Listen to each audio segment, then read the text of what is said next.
안녕하세요, 한윤수입니다. 우리의 마음을 편안하게 이완시켜주는 아로마 같은 시간이죠. 전현수 박사의 마음 테라피. 오늘도 역시 전현수 박사님과 함께합니다. 안녕하세요. 네, 안녕하세요. 네, 반갑습니다. 네. 오늘 주제가 정신 건강의 조건입니다.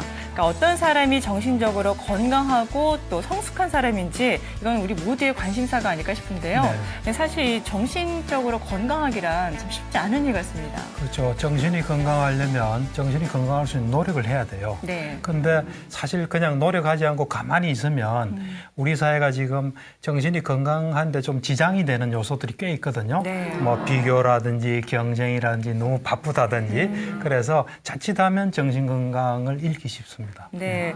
자, 오늘 이 시간을 통해서 우리의 정신 건강을 위한 안전뚝을 튼튼히 하는 그런 시간이 될 것 같은데요. 큰 박수와 함께 박사님의 강의 지금부터 청해 듣도록 하겠습니다. 네.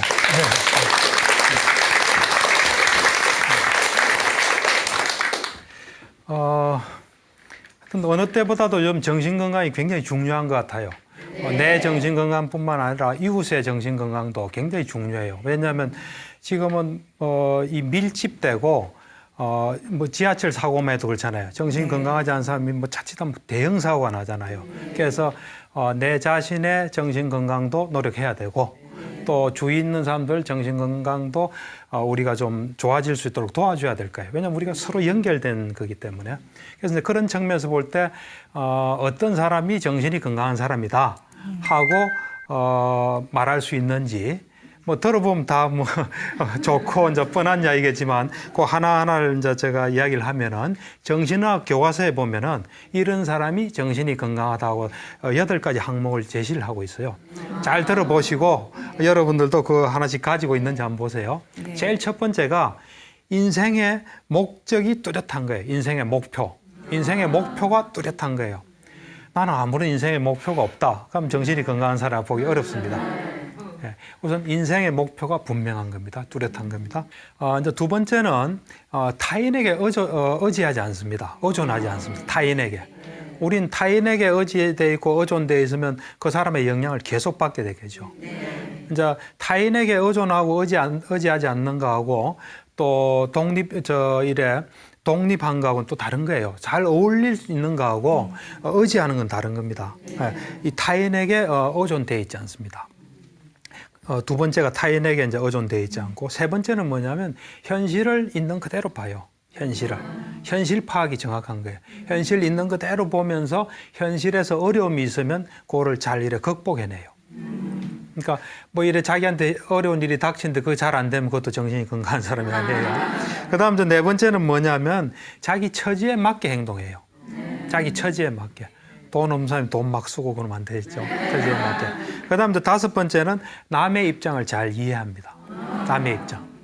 그다음 여섯 번째는 뭐냐면 뭘 맡은 일이 있다. 해야 될 일이 있으면은 지속적이고 꾸준하게 해요. 하다가 말고 뭐 이러지는 않습니다. 그다음에 이제 일곱 번째는 뭐냐면 인생에서 어떤 즐거움을 여러 곳에서부터 얻어내요. 인생의 즐거움을 사람한테서 얻고 자기 취미 생활에서도 얻고 또 여러 가지로부터 다양한 어떤 즐거움의 원천들이 있는 거죠. 예, 그다음에 맨 마지막으로는 나의 한계를 인정하고 받아들이는. 그래서 요 8가지가 된 사람이 정신이 건강한 사람이다 하고 정신의학 교과서에서는 딱 그렇게 정의를 하고 있습니다. 어떻습니까, 여러분?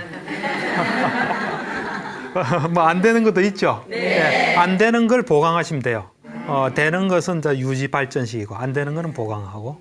예. 네, 말로 들으면 참 쉬울 것 같은데요. 네, 어렵습니다. 그렇죠. 예. 근데 이런 조건들을 다 갖춘 네. 그런 정신 건강의 모델이 될 만한 사람 분명히 있겠죠, 박사님? 분명히 있죠. 뭐 이제 우리하고 수준 차이는 많이 나지만 부처님이 제가 볼 때는 가장 정신이 건강하신 분이에요. 있는 그대로 보고 정말 자신에게 진정으로 이익되는 일을 했어요. 그래서 뭐 저는 정신 건강의 가장 최고의 모델이 누구냐 하면 이제 부처님이죠. 물론 이제 다른 종교의 성인들도 뭐 제가 자세히는 모르지만 정신이 건강한 모델이겠죠. 자, 그런 분들은 우리하고 수준 차이가 너무 많이 나니까 조금 에이 뭐 저 사람들 원래 그래 저분들은 하겠죠. 이제 우리 주위에서 볼 수 있는 사람 중에서 제가 이런 분은 정신이 참 건강하신 분이다 하고 이제 제가 접했던 분들 또는 제가 이야기 들은 분들 이제 이런 이야기를 한 3분 정도 제가 좀 소개를 할게요. 하면은 뭐 이분의 모든 것이 다 정신이 건강하지는 않을 거예요. 그렇지만 제가 말하는 그 부분에서 이 정도 건강하면 다른 것도 다 건강한 거예요, 사실. 제일 첫 번째는 뭐냐면 제가 잘 아시는 분의 이제 그 할아버지 되시는 분이에요.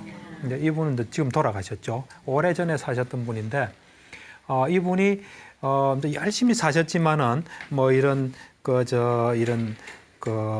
뭐 게임이랄까, 뭐 노름이랄까, 나쁜 의미의 노름이 아니고 이런 거 뭐 하투놀이 같은 거 있잖아요. 그걸 이제 좋아하셨대요.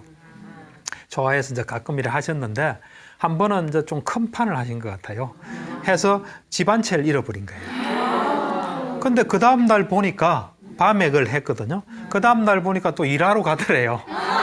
이제 시골이니까 이제 동장군을 지고 이제 일하러 가니까 사람들이 그래서요. 아니 일할 기분이 나냐고 그렇게 그거머리를 까니까 이래서 또 벌어야지 한판 하지 그러더래요. 제가 그걸 듣고 그분은 굉장히 건강하신 분이에요, 정신이. 우리는 보통 우리가 좋아하는 게임도 노름도 하면서 돈도 따고 이렇게 바라잖아요. 네. 안 그럴 수도 있잖아요. 그걸 그대로 받아들인다는 거. 내가 원하지 않은 것도 일어날 수 있으면은 일어난 걸 받아들이고 거기서부터 또 출발한다는 거. 그건 굉장한 정신이 건강한 게예요. 예를 들면 우리가 사업을 열심히 하다가 사업이 내 잘못 아니고도 망할 수 있잖아요. 그럼 거기서 또 시작할 수 있는 거 더 커질 수도 있는 거 아니에요. 그런 분은 더 그렇게 하여튼 최선을 다할 수 있는 분이죠. 이번에 예를 들면 평창만 해도 뭐 삼수 끝에 됐잖아요. 그 뭐 재수하고 그때 낙담했으면 안 되겠죠. 더 보완해서 저도 보니까 굉장히 잘 구비돼 있더라고요. 보니까 그 사이에 탁 된 거죠. 그러니까 어떻게 보면 실패는 없죠. 우리가 계속 과정 속에 있는 거죠. 그래서 이제 그분을 제가 이야기를 들었을 때, 이분은 참 건강하신 분이다 했고, 이제 두 번째 분은 소설에 나오시는 분이에요. 근데 실화예요. 거의 실화와 같은 소설이에요. 일본에서는 일본이 패망하고 굉장히 패배주의에 빠져 있었거든요. 패배주의에 빠져 있을 때 이 소설이 나와서 일본 사람들이 이제 자신감을 가지기 시작한, 일본에서는 거의 국민 소설이에요. 불모지대라는 책인데, 우리나라의 그 하얀 거탑이 소개됐죠. 드라마로. 그것이 그분 소설이에요. 그분의 이제 대표적인 3부작이 있는데 제일 첫째가 불모지대고 이제 하얀 거탑 또 직장인 이야기래 3부작이에요. 야마자키 도요코라는 이제 작가인데 이분은 실제 사실을 바탕으로 써요. 그래서 이제 이 불모지대는 뭐냐면 실존 인물인데 그 일본 육사 6대를 수석 졸업해요. 그러고 이제 대본령이라고 그 참모 본부에서 이제 전쟁을 수행하죠. 하다가 이제 패망되고 나니까 그 시베리아에 가요. 시베리아에서. 그게 불모지대예요. 그 시베리아에서 죽을 고생을 해요. 11년간. 11년간 그것은 이제 포로 생활하다가 돌아온 거죠. 그래서 돌아와서 여러분들은 뭘 하겠습니까? 11년 거의 다 돌아오면. 보통은 이럴 거예요. 이분이 육사 6대 수석 졸업하고 그다음에 그 대본령에서 근무했으니까 일본은 패망을 해도 그 지배계층이 유지가 됐어요. 몇 전번만 처단하고. 그러니까 자기 뭐 동창들이 아주 잘 살겠죠. 잘 높은 데 있겠죠. 그거 찾아가겠죠. 보통 사람은. 이 사람은 그걸 안 찾아가고 뭘 했냐면 뭘 했겠습니까? 이분이 한 거는 뭐냐면 국회 도서관에 도시락을 싸들고 가서 11년간 자기가 없는 일본에서 무슨 일이 벌어졌나고 신문을 매일 봐요. 제가 그걸 보면서 그건 실화거든요. 이분은 참 정신이 건강했구나. 왜냐하면 자기한테 가장 필요한 일을 하니까요. 동료 없이. 왜냐하면 보통 사람 11년간 같으면 나는 이제 망했다 이럴 거 아니에요. 근데 이분은 자기한테 필요한 일을 하는 거예요. 근데 그때 제일 처음으로 놀랐고요. 두 번째는 뭐냐면 그렇게 이제 신문을 오랜 세월 동안 다 읽었어요. 읽을 때쯤 되니까 이제 어떤 사람이 찾아와요. 당신의 소문을 듣고 찾아왔는데 우리 회사가 지금 유전을 개발할 계획이다. 당신같이 이제 인재가 필요하다. 이야기를 듣더니만 우리 회사에서 일 좀 해줄 수 있는 거 해주겠다 그래요. 그러니까 이제 온 사람이 물어봐요. 직책을 뭘 줬으면 좋겠나. 소면 과장, 부장 뭐 이렇게 했죠. 그러니까 이분이 하는 대답이 뭐라 했겠습니까? 그거 아니에요. 그냥 아무거나 주시면 일하면 됩니다. 그래서요. 그러니까 일하다 보면 능력 따라 올라갈 거 아니에요. 일하다 보니까 이제 오너 다음으로 올라가요. 그러니까 우리는 보통 자꾸 뭐 이래 자리에 집착하잖아요. 일하다 보면 능력 따라 가는 거예요. 그걸 보고 아, 이분이 참 건강하구나. 이제 하고 세 번째 소개해야 할 모델은 뭐 제가 이제 그분은 제가 잘 아는 사람이에요. 이분들도 돌아가셨는데 전 정신과 의사다 보니까 사람을 만나면 이제 비범한 사람 있으면 꼭 물어봐요. 뭐 이래 어때서 이렇게 참 훌륭하게 됐습니까? 또는 뭐 이혼한 사람 있으면 왜 이혼했습니까? 이래 이제 물어보는데 이분은 이제 사업을 오랫동안 하신 분이에요. 이제 자수성가했죠. 아무것도 없는 데서 뭐 교육도 많이 받지도 않고. 그런데 한 번도 실패를 안 했어요. 꾸준히 잘 이 사업이 돼. 그래서 제가 물어봤어요. 그 성공의 비결이 뭡니까? 하고 물어봤는데 이분이 대답이 딱 한마디만 딱 하시더라고. 6.25 그 전쟁이 났을 때, 그 당시에 이제 충청도 어디서 사업을 할 텐데, 사업이 난 이제 충청도에서 피난을 가야 되잖아요. 그 피난 가기 전에 뭘 하고 피난을 갔다 그러더라고. 뭘 하고 갔겠습니까? 오늘은 제가 질문을 좀 하네요. 이걸 맞출 수 있는 분은 그분과 같은 마음이에요. 그러면 성공할 수 있어요. 뭘 했겠어요? 네? 이분이 사업하다 보면 아무리 돈이 많은 사람도 다 빚이 있게 마련해요. 뭐 은행 빚을 비든 개인 빚을 비든 빚이 있게 마련해요. 빚을 갚고 빚 갚고 그래 피난 갔다 그러더라고요. 그 말만 딱 하고 그다음 아무 말도 안 했어요. 그런데 그 말이 굉장한 의미가 있어요. 왜 그러냐면 한번 생각해 보십시오. 누가 이래 돈을 빌릴 땐 피 같은 돈 아니에요, 사실은. 그분을 믿고 가는데 그분에게 돈을 돌려주는 건 우리 인간적인 도리예요. 그런 마음가짐으로 사는 게 중요하고요. 두 번째는 이게 이제 효과인데 전쟁 끝나고 다시 돌아오면 어떤 소문이 나겠습니까? 야, 그 사람 보정수표다 그러겠죠. 안 그러겠습니까? 보통 사람은 야, 이거 돈 떼먹을 수 있는 좋은 기회다 다 떼먹잖아요. 그렇지만 이분은 갚았을 때 그 참 보정수표다. 저분은 참 어떤 경우에도 내 돈은 안 거한다는 신뢰가 생기겠죠. 그래서 수로 돈 빌려주려고 하겠죠. 그런 게 자연스럽게 이제 그분한테 일어나는 거죠. 그분이 항상 하는 말이 그런 이야기를 해요. 이 신용이 없는 사람은 다른 사람 볼 때 걸어 다녀도 시체가 걸어 다닌다는 느낌을 한다 그러더라고요. 신용이 굉장히 중요하죠. 우리는 우리를 알아주는 사람이 있어야 우리가 하죠. 저 사람 못 믿는 사람이다 하면. 그러니까 저는 뭐 하여튼 가까이서 이래 접한 사람들 중에서는 물론 이제 다른 분도 있지만 그런 분들을 볼 때 참 정신이 건강한 분이다. 그런 분들은 이 현실의 땅에 딱 이 다리를 붙이고 있어요. 허황된 게 없어요. 예. 네. 말씀 들어보니까 정말 대단하다라는 생각도 들고요. 예. 참 마음이 편안할 것 같다 이런 생각도 드는데요. 네. 왜 책 속에도요 정신 건강의 핵심을 나타내는 글귀들이 참 많이 나올 것 같은데요. 그렇죠. 우리가 이제 책을 보다 보면 이제 우리하고 같이 동시대는 아니지만 살았던 분들의 그 어떤 마음가짐을 읽을 수 있거든요. 그래서 저는 이제 동양 일의 고전을 보면은 서산대사라고 있어요. 서산대사. 잘 아시죠? 네. 그분이 보니까 이런 말을 했더라고요. 하늘에 떠 있는 해처럼 모든 사람이 나를 보게 하라. 그걸 보고 이분은 참 건강하신 분이다. 그건 감추는 게 없잖아요. 해가 뭘 안 감추잖아요. 우리는 뭘 자꾸 감추잖아요. 근데 감춘 만큼 그것이 문제를 일으킵니다. 감춘 만큼. 그러니까 감추는 게 하나도 없어지면은 이래 편안하게 살 수 있습니다. 그래서 이제 그걸 봐도 참 이 스님이시고 과거에 살았지만 이제 저 같은 정신과 의사가 볼 때 이런 분 참 건강하신 분이다. 그걸 이제 할 수 있고 또 하나는 불교의 그 선문답집이라고 있어요. 네. 이제 스승과 제자가 이래 이제 묻고 답하는 선문답집에 보니까 제자가 이제 이런 이야기를 했어요. 완전하게 되려면 어떻게 해야 됩니까? 하고 스승한테 물어본 거예요. 완전하게 되려면. 완벽하고 완전하게 되려면 어떻게 해야 됩니까? 이제 대답은 이제 이런 대답을 기대했겠죠. 뭐 돌을 많이 닦아서 완벽하게 돼야 된다 이래 했겠죠. 그러니까 스승이 하는 이야기가 하는 말이 불완전하다는 것을 아는 것이 완전한 길이다. 완전한 것이다. 그런 이야기를 했어요. 그러니까 우리가 뭔가 우리한테 좀 부족한 게 있다. 그럼 그거를 그대로 수용하게 되면 그게 이제 상당히 그런데 안 걸리고 또 거기서부터 발전할 수 있겠죠. 그러니까 우리는 자꾸 이제 우리 불완전한 거를 자꾸 감추고 또 삐뚤어진 방법으로 자꾸 뭘 추구하잖아요. 그냥 그대로 인정하는 마음, 이게 이제 굉장히 중요하죠. 이제 또 하나는 이제 공자가 한 이야기예요. 이제 공자, 유교의 공자 있죠. 이제 공자가 이런 이야기를 했어요. 남이 알아주지 않는 것을 별로 개의치 마라. 그러면서 이제 난초 비유를 했어요. 난의 비유를 했어요. 난이 향이 있으면은 멀리까지 퍼져서 이래 그 향을 맡고 온다. 뭐 없으면서 자꾸 떠벌리지 말고 남이 안 알아준다 그런 거 하지 마라. 그러면서 난향을 이야기를 많이 했거든요.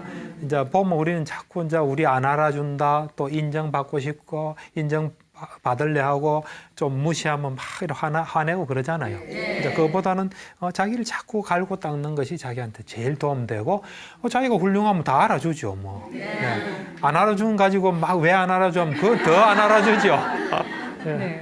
지금 이 들려주신 이 세 가지 예가, 이 글귀가 정말 그 동양의 지혜이자 또 정신건강의 핵심이 아닐까 싶은데요. 네, 다시 예. 한번 좀 정리를 해보자면, 네. 그러니까 나 자신을 드러내는 거를 두려워하지 말라. 그러니까 예. 불완전하다는 걸 인정을 하고, 그렇죠. 남이 나를 또 인정을 안 해주는 거를 개의치 말라. 이렇게 그렇죠. 좀 맞습니다. 요약을 해볼 수가 있는데, 예. 이게 바로 정신이 건강한 사람들의 공통점이 아닐까 싶어요. 그렇죠. 오늘의 주제가 이제 정신 건강의 조건, 어떻게 하면 정신이 건강하다는데 지금 이야기한 그것만 계속 잊지 말고 실천하시면 이제 건강한 사람이 되죠. 예, 그래서 이제 제가 저 개인적으로 이제 인생살이 또 환자본 경험 또 아까 말한 어떤 그 성현들의 이야기 이런 속에서 이제 저 나름대로 정신이 건강한 사람은 어떤 사람이다 하고 이제 정리를 좀 하면 저 나름대로 하는 건데 하나는 뭐냐면 자기를 받아들이는 거. 자기에 대해서는 자기를 이래 솔직하고 있는 그대로 보는 거예요. 그러니까 자기의 장점은 장점대로 보고 단점은 단점대로 봐요. 자기의 긍정적, 부정적 요소를 그대로 아는 거죠. 그래서 자기한테 열등감도 없고 자기 도취도 없어요. 그냥 자기를 있는 그대로 아는 거예요. 그러다 보니까 자기 중심이 든든하고 자기 주체성이 있으니까 남한테 휘둘리지 않아요. 그러니까 내가 모든 걸 갖춰서 휘둘리는 게 아니라 근데 있는 그대로 휘둘리지 않는 거예요. 그게 우선은 이래 건강한 사람들의 특징이에요. 두 번째는 뭐냐 하면은 현실을 왜곡 없이 그대로 봐요. 그래서 현실을 그대로 받아들여요. 그게 두 번째 특징이에요. 그러니까 현실을 잘 그대로 보는 거예요. 잘 보는 거예요. 세 번째는 뭐냐 하면 이 타인하고 이래 조화롭게 사는 법을 아는 거예요. 타인하고. 조화롭게 살아서 타인하고 같이 있으면서 즐거움을 잘 끌어내요. 자기가. 즐거운 거죠. 그러면서 또 남을 돕는 거예요. 예. 남을 도와야 내 편이 많아지죠. 나한테 도움받은 걸 많아야 그 사람들이 다 나를 지지하지. 도움받은 사람이 없으면요. 도움을 여러분들이 안 주면 여러분들 말해봤자 아무도 호응하지 않습니다. 여러분들이 있을 때 자기한테 진정으로 도움될 때 여러분들을 주위에 사람도 모이고 호응하는 거거든요. 그래서 이제 좀 정리를 하면 자기를 있는 그대로 알고 또 타인에 대해서 이제 정확하게 이렇게 타인과 조화롭게 사는 법을 배우고 현실을 있는 그대로 수용하는 거. 요것이 되면 이제 정신이 건강한 겁니다. 네. 근데 언제부턴가 이 몸짱 열풍이 불면서 육체적인 건강만 너무 생각을 많이 했던 게 아닌가 이런 생각이 드는데요. 정신 건강이 깃든 또 육체적 건강이라야만 진정한 그런 건강이 아닐까 이런 생각이 듭니다. 이제 좀 본격적으로 정신적으로 건강해지기 위해선 저희들이 어떤 마음가짐을 가지면 좋을까요? 그렇죠. 오늘 주제 이제 구체적인 방법입니다. 구체적인 방법인데 이제 어떻게 하면 우리가 정신이 건강해지나 하는 걸 제가 대략 한번 쭉 뽑아보니까 한 18가지, 요 18가지 제가 말한 거 다 실천하면은 굉장히 정신이 건강할 거예요. 우선은 살아가면서 우리한테는 무슨 일인지 벌어지잖아요. 그때 반응을 건강하게 하도록 자꾸 이렇게 훈련하는 게 반응이 건강하면 건강한 사람이에요. 무슨 일이 일어난 걸 가지고 판단하진 않아요. 반응을 어떻게 하냐에 따라서 그 사람이 건강하냐 건강하지 않느냐가 판가름 납니다. 예를 들면 사업이 망했다, 부도가 났다. 그럼 그때 어떻게 반응하냐를 보면 그 사람이 건강한지 아닌지를 알 수 있어요. 그러니까 여러분들이 반응을 건강하게 하도록 왜냐하면 그밖에 없어요. 사실 무슨 일이 일어날 때 일어날 만한 이유가 있게 일어나는 거예요. 그때 최선은 또 그에 맞는 반응을 하는 게 가장 최선이에요. 순리대로 사는 길이에요. 그래서 여러분들이 건강하게 반응하는 거 이것을 우선은 자꾸 몸에 익히셔야 돼요. 그리고 여러분들 자녀에게도 건강하게 반응하는 법을 가르쳐야 돼요. 그러니까 예를 들면은 지금 누가 뭐 결혼한다. 여러분도 이제 뭐 자녀가 결혼할 나이가 됐지 않습니까? 결혼한다 하면 하객이 없으면 없는 대로 그냥 그에 맞게 또 하면 되는 겁니다.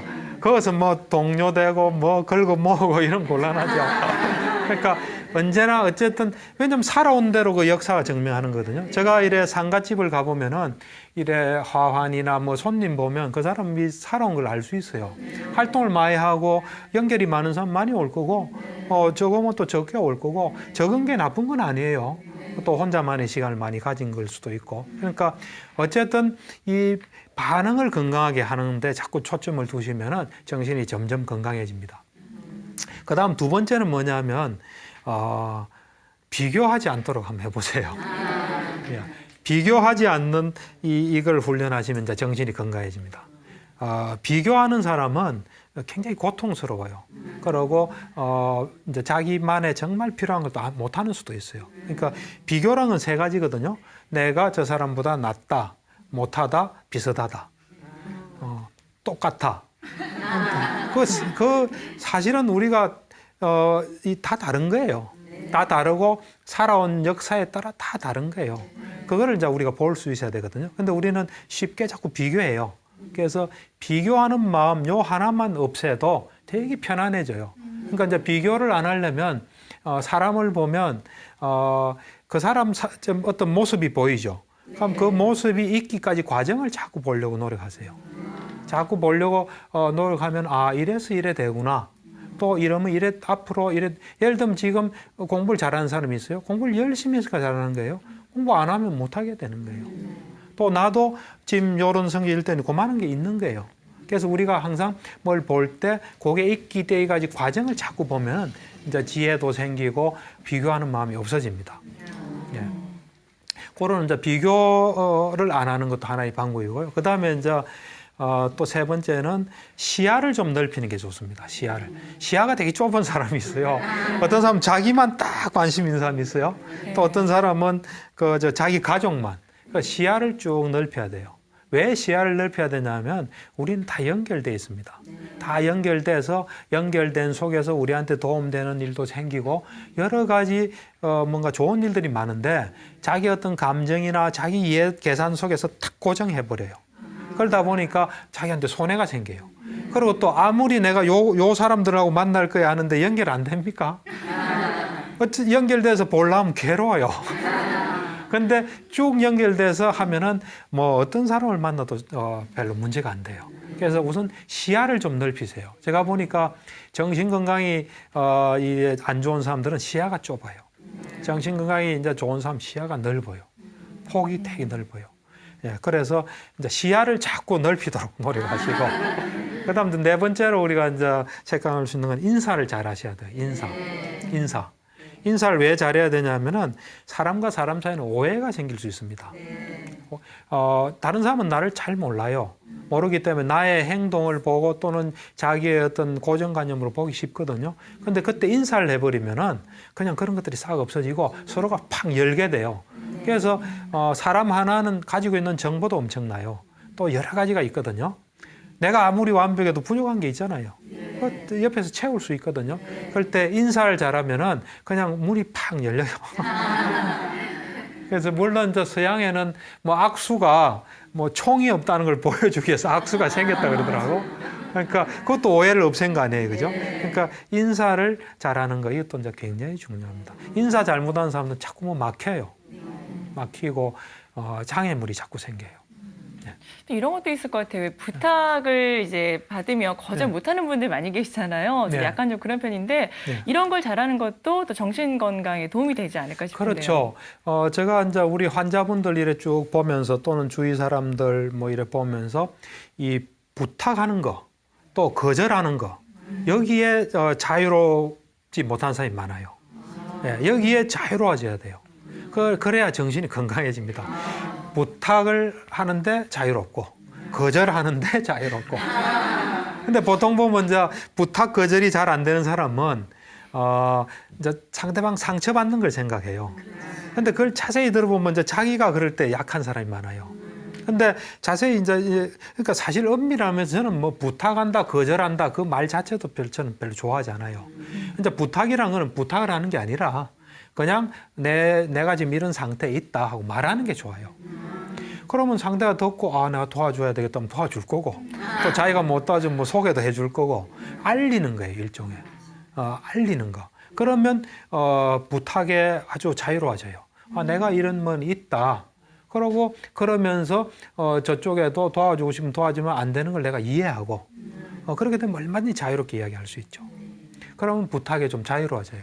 부탁이란 말 자체가 없어지죠. 그냥 이제 같이 나누는 거죠. 그다음 이제 거절에 대해서는 이거는 참 조심하셔야 돼요. 거절을 잘 못하잖아요. 그러면 보통 거절을 못한다는 건 자기도 별로 안 좋은데 자기도 난처한데 이래 들어주는 경우잖아요. 그럼 그게 결국 문제를 일으켜요 나중에. 그 사람 원망하고 또 관계 멀어지고. 그런데 사실은 내가 누가 뭔가를 내한테 제의할 때 그것이 나한테 참 좋고 같이 할 수 있고 얼마든지 할 수 있어서 하는 거 외에 나는 안 좋은데 그걸 듣잖아요. 그러면 은밀한 의미로 그 사람을 잡아두는 거예요 사실은. 예를 들면 내가 내 지금 형편이 이렇게 해서 좀 적합하지 못하다. 그래 말하잖아요. 그럼 그 사람은 다른 사람을 찾아볼 수도 있잖아요. 다른 방법을 강구할 수도 있고 또 내가 이래 말했을 때 사람들 반응은 이렇구나 해서 자기도 수정할 수도 있잖아요. 그런데 내가 그렇지 않고 무리하게 뭘 하면 그 사람을 내가 잡고 있는 셈이에요. 어째 보면. 살 길을 막고 있는 거죠. 어째 보면. 그래서 거절이라기보다 뭐 내 형편이 이렇고 내가 할 수 있는 최선은 이렇다. 누구를 뭐 소개시켜 주든지 그런 마음으로 존중하는 마음으로 하면은 그것은 이제 오래되면 이제 부탁과 거절에 자유로워져요. 예. 그리고 이제 또 하나 정신 건강에서 생각해 볼 수 있는 거는 이제 침묵이 있죠. 침묵. 이 사람들은 뭐 먼저 침묵에 되게 어색해하는 사람이 많아요. 편안해하지 못하고.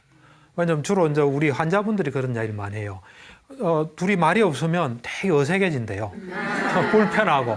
이거 뭐 말해야 되는데. 근데, 그럴 때 제가 그런 이야기를 하죠. 그럼 그 침묵에 당신만 책임이 있는 건 아니지 않느냐. 상대방도 말 안 하니까 침묵이 흐르는 거 아니에요.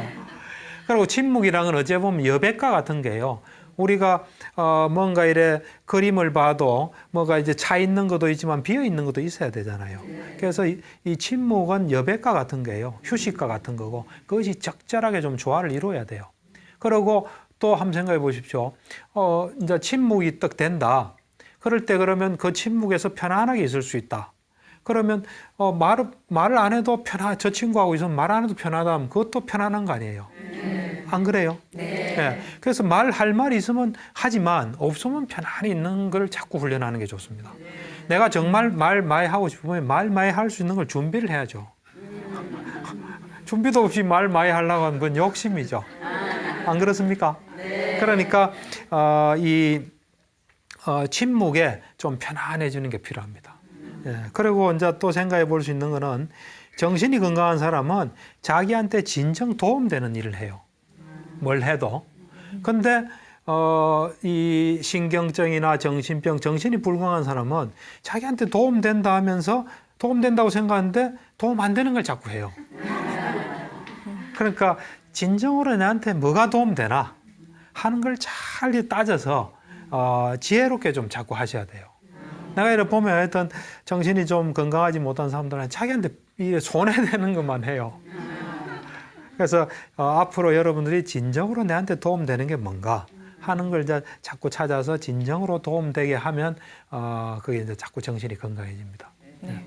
또 남의 얘기도 네. 잘 수용하고 또 공감해주면서 이렇게 남하고 원만하게 대화를 잘하는 것도 중요할 것 같아요, 박사님. 그렇죠. 정신 건강하면 이제 대화 능력 이걸 빼놓을 수가 없죠. 사실은 이제 대화를 잘하는 게 이제 굉장히 중요해요. 대화라는 거는 제가 볼 때는 그냥 말만 하는 게 아니라 상대방 어떤 존재나 상대방 마음과 이래 통하는 거예요, 사실은. 그래서 원래 이제 이 대화의 원칙은 대화는 둘이서 동시에 말할 수는 없잖아요. 네. 그럼 뭐 서로 어떤 사람 동시에 말하는 사람도 있더라고요. 만나가 서로 막 이야기하는 사람도 있는데 보통은 대화는 하여튼 누가 하면 한 사람 듣잖아요. 네. 그럴 때 이제 이상적인 대화는 내가 먼저 시작했으면 내가 충분히 말하는 거예요. 그러고 난 뒤에 이제 이 사람이 말하게 하는 거예요. 그때는 내가 또 충분히 듣는 거예요. 그러면 뭐가 또 해결되겠죠. 그죠? 근데 그 해결이 안 되면 또 해결된 거 가지고 또 충분히 서로 말하는 거예요. 그러니까 이게 균형이 맞아야 돼요. 나 혼자만 자꾸 떠들고 남한테는 기회를 안 주고 그건 곤란합니다. 내가 충분히 말하고 남이 충분히 말하게끔 허용하고. 그러니까 이게 딱 균형이 맞고 공평해야 돼요. 어떤 사람은 자기 말만 막 하는 사람이 있어요. 안 그래요? 네. 그래서 언제나 이 저울 때 올리면 딱 이래 같이 딱 이렇게 평행이 딱 되도록 해야 돼요. 그래서 대화는 하여튼 들을 때는 잘 들으세요. 그리고 어떤 사람은 모이면 나도 말해야 되는데 이러면서 그 생각하고 남 말은 안 듣는 사람이 있어요. 근데 잘 듣는 것도 말하는 거하고 똑같아요. 우리가 남의 말을 잘 듣잖아요. 잘 들으면은 상대방은 저 사람이 말하는 것처럼 느껴져요. 활발하게 활동하니까. 그러니까 근데 문제가 되는 사람은 듣지를 안 해요. 듣지 안 하고 이거 뭐 말해야 된다고 불편하게 있으면 그런 문제돼요. 그렇지 않고 그냥 잘 들으면 자기가 경험하지 못한 세계를 듣게 되죠. 그래서 사실은 말하는 것은 본전이에요, 본전. 듣는 거는 남는 거예요. 그러니까 잘 들으면 계속 남는 거죠. 그래서 우리는 정신과 의사를 여러 명 모이면 어떤 사람 계속 듣기만 하거든요. 그럼 어떤 사람 그래, 너도 말 좀 해. 이래야 너도 좀 내놔라 이거죠. 그래서 이게 이제 적절하게 나도 충분히 말하고 충분히 듣고 또 이제 마음과 마음이 오고 가고 그러면서 이제 이 정신이 건강한 사람은 상대방이 어떤 상태에 있다 그걸 자꾸 파악하는 게 중요해요. 네. 그 상대방을 있는 그대로 파악하는 거죠. 지금 마음이 어떻고 이 자리에 있을 때 마음이 어떻고 그래서 그 사람과의 호흡을 맞추는 거예요. 그러면 뭐 싸움 같은 건 별로 없어져요. 그러니까 자기 생각으로 밀어붙이면 싸움이 오지만 상대가 지금 어떤지 해서 거기에 이래 그 호흡을 맞추게 되면은 그게 이제 없어지거든요. 그래서 하여튼 정신이 건강한 사람은 아까 이 정신건강의 조건에도 나오지만 현실을 있는 그대로 잘 파악하는 사람이에요. 그러니까 말하자면 이제 불교적으로 말하면 지혜가 있는 사람이에요. 지혜란 건 있는 그대로 아는 거예요. 일어난 일을. 그래서 지금 무슨 일이 지금 이 자리에서 벌어지고 있다. 그럴 때 내가 어떻게 해야 된다 하는 걸 아는 것이 이제 정신건강이죠. 과거나 또 미래에 너무 집착하는 것도 당연히 좋지 않겠어요. 그렇죠. 이제 보면 이제 과거와 미래 우리는 보면은 우리는 이제 이 정신과에서는 전이라는 말이 있어요. 전이가 뭐냐면 내가 과거에 나한테 중요한 사람들에 대해서 가졌던 어떤 그 생각이나 감정인 걸 앞에 있는 사람한테 반복하는 걸 전이라 그러거든요. 이제 치료실에서 치료자한테 하면 이제 그걸 전이라 그러죠. 그러니까 넓은 뜻에서는 이제 다른 사람한테 하면 실제 그 사람하고 관계없이 자기 과거 어떤 관계를 재현하면 전이라는데 그건 어찌 보면 낡은 지도죠. 살아가면서 이제 과거 지도는 다 낡은 지도예요. 지금 업그레이드된 현재 지도를 가지고 살아야 돼요. 그래서 우리는 보통 보면 과거에 살고 그러거나 안 그러면 과거로서 미래를 채우고 그래서 사는데 현재에 살아야 돼요. 현재 있는 일에 따라서 우리가 가장 우리한테 최선의 되는 길을 찾아서 가야 되거든요. 근데 이제 우리는 자꾸 과거 미래로 가죠. 과거 미래로 많이 가는 사람이 이제 생각이 많은 사람이에요. 생각이 많은 사람들은 보면 생각은 자세히 보면 지나간 걸 생각하거나 앞으로 올 걸 생각해요. 그래서 이 생각을 줄여야 돼요. 생각을 줄일 수 있는 길은 현재에 사는 길뿐이에요. 우리 마음은 한순간에 한 곳을 가거든요. 그래서 과거로 안 가려면 현재에 있어야 돼요. 그래서 현재에 계속 있으면 과거 미래는 못 가요. 그래서 지금 현재에서 현재에 맞게 그래 살고 그것들이 모여서 미래가 되는 거예요. 예. 그래서 여러분들 생각을 줄이는 게 정신이 건강해지는 겁니다. 그리고 우리가 또 하나 이제 생각할 수 있는 게 이 이야기는 그 미국 정신과사 쓴 아직도 가야 할 길에 나오는 그 이야기예요. 제가 이제 그 책을 읽으면서 그 책은 참 좋은 책이거든요. 인데 보니까 이 저자가 정신과 의사인데 환자를 치료했어요. 치료했는데 어떤 문제를 가지고 온 환자냐면 자기 일을 자꾸 미루는 사람이에요. 여자인데. 한 40대 이 재무계통에 활동하는 사람인데 일을 자꾸 미루는 거 이건 내가 좀 고치고 싶다 이러 온 거예요. 그러니까 이제 이 저자는 정신분석적으로 처음에 접근한 거예요. 이 사람이 권위자, 높은 사람, 상사하고 뭐 문제가 있나. 그래서 저항하고 있는 건가. 뭐 그런 것부터 시작해서 부모하고의 관계 뭐 이런 걸 다 이제 뒤진 거예요. 뒤지고 또 이 사람이 성공에 대해서 내부적으로 저항하는 게 있나. 이제 그런 것도 분석을 한 거예요. 다 분석해도 문제는 해결이 안 되는 거예요. 그래서 이 사람, 이제 이 치료자가 가만히 생각한 거예요. 뭘 생각했냐면 당신 그러면 케이크 있죠. 케이크 먹을 때 보면 그냥 평범한 케이크 있고 위에 뭐 얹은 게 있죠. 맛있는 거. 어느 것부터 먼저 먹는다 이제 물어본 거예요. 물어보니까 맛있는 것부터 먼저 먹는다는 거예요. 거기서 이 사람 딱 온 거예요. 그러면 당신 일은 어떤 식으로 하나 물어보니까 즐겁고 좋은 일부터 먼저 한다는 거예요. 그래서 그러면 당신 괴로울 수밖에 없다. 미룰 수밖에 없다. 재밌는 거 안 하니까. 그러니까 그때 이야기한 게 뭐냐면 즐거운 일을 뒤로 미루어라. 예를 들면 지금 귀찮은 일부터 먼저 하는 거예요. 귀찮은 일부터 먼저 하면 그 다음 즐거운 게 기다리잖아요. 즐거운 거 할 거 생각하면 기분이 좋잖아요. 그리고 뒤에 기다리는 거니까 일단 그걸 하는 거예요. 하고 이제 그래서 그걸 바꾸니까 이 사람 바뀐 거예요. 그래서 사실은 저도 여름 휴가를 좀 뒤에 가는 편이에요. 왜냐하면 빨리 갔다 오면 뒤에 여름이 얼마나 지겨워요. 그래서 이제 계속 더워도 진짜 여름 휴가가 있다 이러고 뒤에 좀 가는 편이에요. 그래서 그것도 여러분들이 즐거운 게 있을 때는 좀 뒤로 미루는 것도 하나의 살아가는 지혜라고 볼 수 있습니다. 예, 즐거운 일 나중에 하는 거 그렇습니다. 네. 또 생각이 나는데요. 이런 것도 있을 것 같아요. 아무래도 더불어 사는 사회니까 나 혼자만 너무 고립되지 말고요. 좀 간접 경험 이런 것도 많이 하는 게 좋을 것 같아요. 그렇죠. 이제 우선은 이 보면 인간관계가 우리는 태어나서부터 지금 이 자리까지 많은 인간관계가 있잖아요. 그럼 나하고 가까운 사람도 있고 멀은 사람도 있고 여러 가지가 이래 있잖아요. 그걸 그대로 보존시키는 게 좋아요. 보존시키는 게. 근데 우리는 그거를 그냥 팍 뒤집어요. 다 뒤집어요. 그래서 내가 어떤 친구 도움도 많이 받았어요. 도움도 많이 받고 좋은 시간도 많이 가졌어요. 근데 그 친구가 나한테 실망시키면 탁 끊어버려요. 모든 관계가 없어지는 거예요. 그런 사람 많아요. 그래서 저는 우리가 살아오면서 먼 사람도 있고 가까운 사람도 있고 또 뭐 나를 좀 괴롭힌 사람도 있고 그 관계들을 그대로 보존하는 게 난 정신건강에 좋다는 생각을 많이 해요. 이해는 됩니까? 무슨 말인지. 그래서 그 관계들을 이렇게 그대로 이래 보존하는. 그래서 언제라도 원수는 왜 나무다리에서 만난다 그러잖아요. 우리가 언제 어떻게 될지 모릅니다. 특히 전쟁 같은 게 나잖아요. 그러면 그냥 목숨이 오가요. 관계에 따라서. 살벌한 거예요, 사실은. 우리도 어줍찮은 거로 우리가 큰 도움 받을 수도 있고. 그래서 우리가 살아가면서 어떤 있었던 관계는 그대로. 예를 들면 내가 어떤 처녀 총각이 있다 칩시다. 그래서 내가 누구를 좋아했어요. 좋아하다가 이제 서로 안 만나게 됐어요. 그러면 그때 가장 바람직한 거는 좋았던 순간은 좋았던 순간이에요. 지금 나를 배신한 거는 기분 나쁜 거예요. 마음이 쓰라리고 그렇지만 그대로 자리 잡게 있는 게 제일 좋아요. 모든 관계를 그렇게 하시는 게 굉장히 좋습니다. 자, 그리고 또 생각해 볼 수 있는 거는 이제 여러분들 경험은 한계가 있거든요. 근데 이제 이 힘이란 거는 경험에서 나와요. 그래서 독서를 좀 풍부하게 하는 게 좋습니다.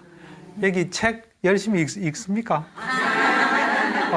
저는 책 열심히 안 보는 분은 그냥 자기 테두리에 사는 거예요. 마치 제가 인도를 여행했을 때 보니까 인도 시골에 가니까 그냥 세상에는 한 번도 나가본 적이 없는 사람들이 있어요. 그냥 그 사람은 거기서 나서 거기서 죽는 거예요.